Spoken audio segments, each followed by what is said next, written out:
क्या हुआ?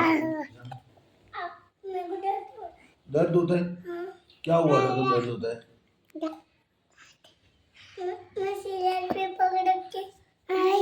तो तुम सिलेट पे पकड़ के गिर गए थे? दिखाओ मेरे को। पट्टा बांधना पड़ेगा, बांध दूं? हैं? पट्टा बांधना पड़ेगा। तुम बैठो शांति जी, लाओ पट्टा लाओ।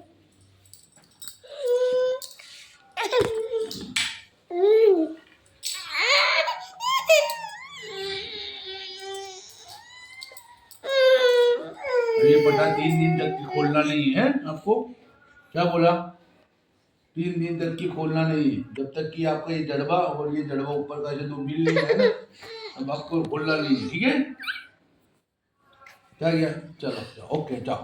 बैठने को जाओ। आओ, क्या कहते हो बोलो, फरमाओ। अन क्या?